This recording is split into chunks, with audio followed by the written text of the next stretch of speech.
Assalamualaikum warahmatullahi wabarakatuh.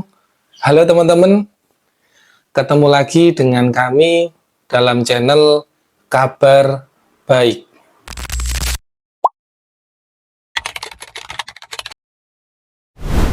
Semoga teman-teman yang menonton, menyaksikan video tayangan ini selalu dalam kondisi sehat dan baik. MBG,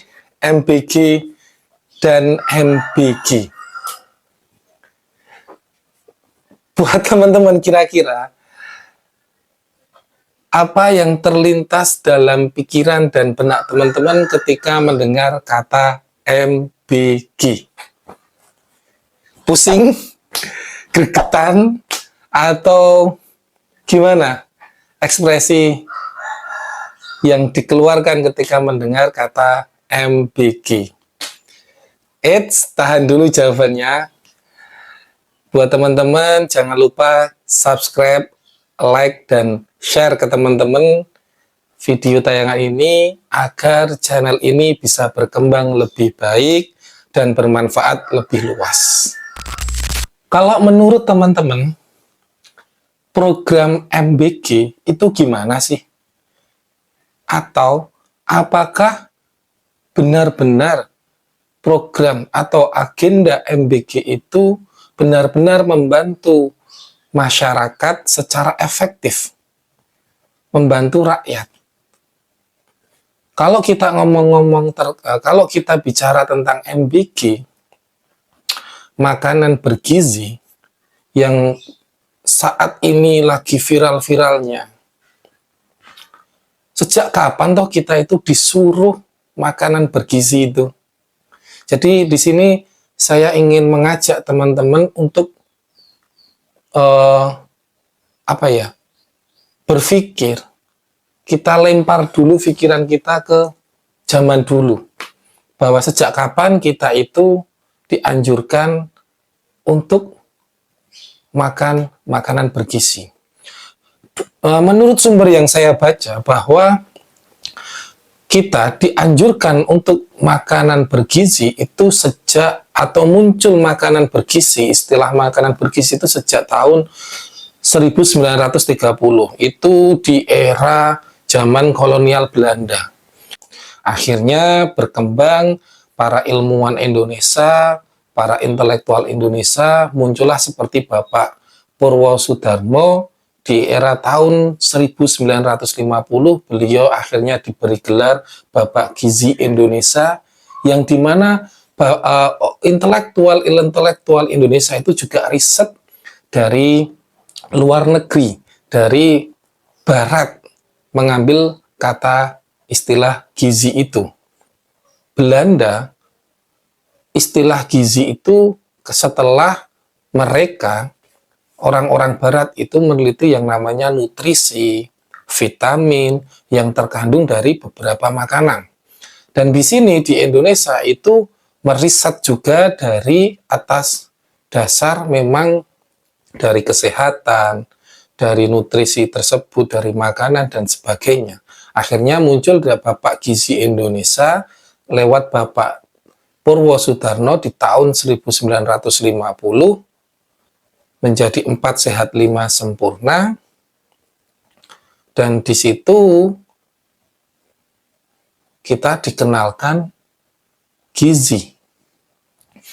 Nah, menariknya teman-teman di sini bahwa istilah bergizi yang diteliti oleh orang barat tentu berbeda, menurut saya itu berbeda dengan makanan bergizi di Indonesia. Artinya makanan bergizi di setiap daerah itu pasti berbeda, karena tergantung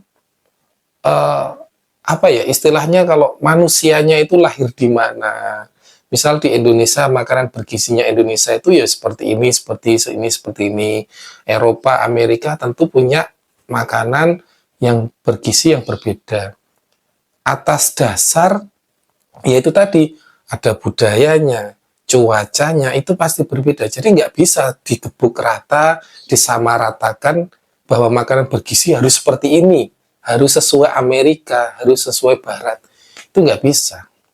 Itu nggak bisa. Terus pertanyaan yang selanjutnya, pengaruh makanan bergizi bagi kelangsungan anak Indonesia itu berapa persen? Kita juga harus menghitung itu juga.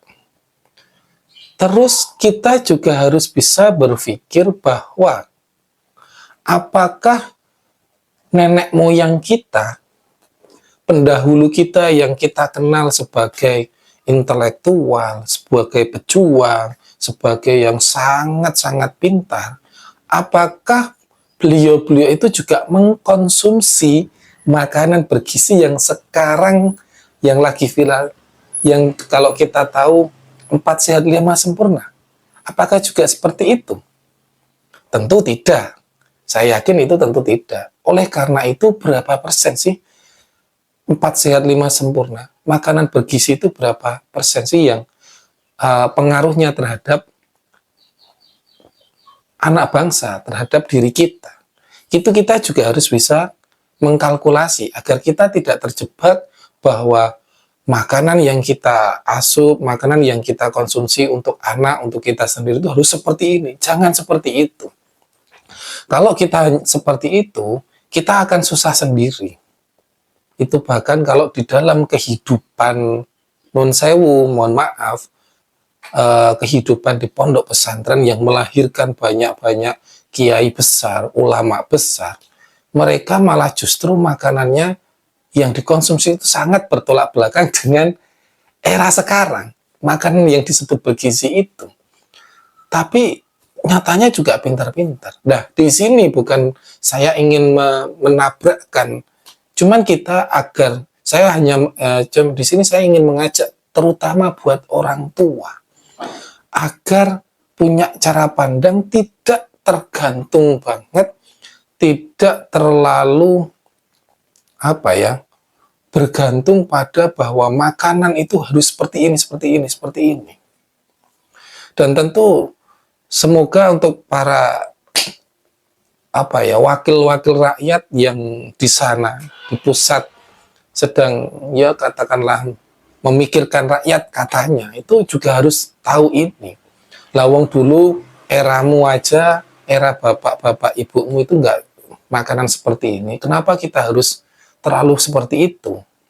Dan itu akan mengakibatkan kita kehilangan percaya diri kita, khususnya bangsa kita. Jadi memang kalau harus makanan bergizi, yaitu makanan bergizi kita jalankan, ya kan? Tapi jangan terlalu seperti itu. Jangan, kita juga harus memberikan ilmu kepada orang tua bahwa ini makanan bergizi ini nggak 100%, nggak pengaruhnya nggak terlalu gede banget. Kan gitu.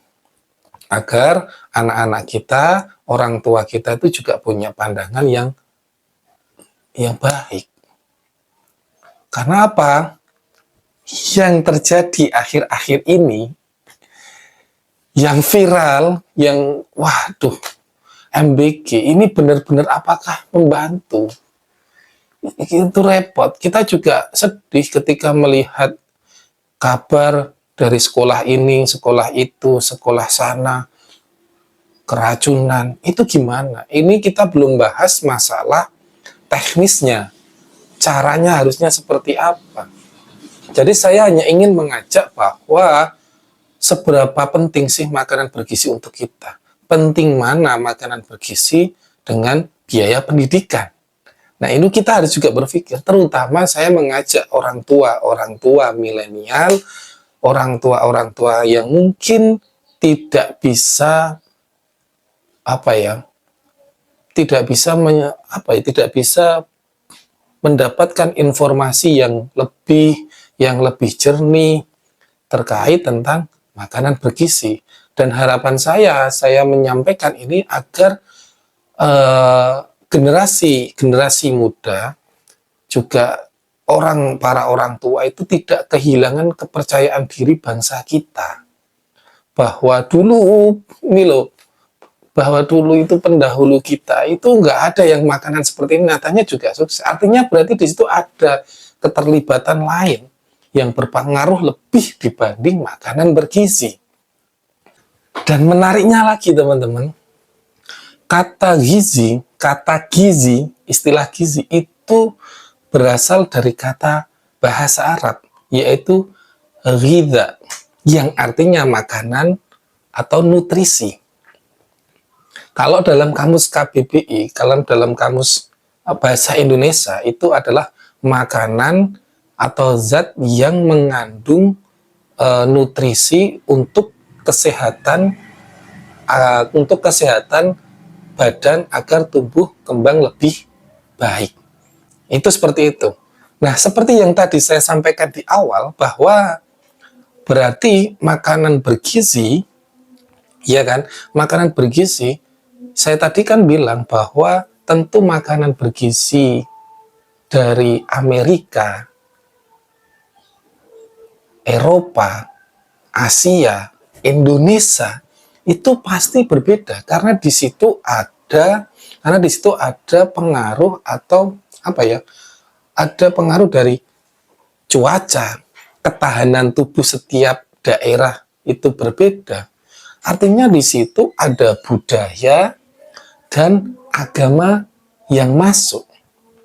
Jadi menurut saya, untuk memunculkan makanan bergizi, itu ternyata harus ada paduan ini, ada budaya dan agama. Artinya apa? Agama mengatur makanan yang disebut makanan bergizi itu apa?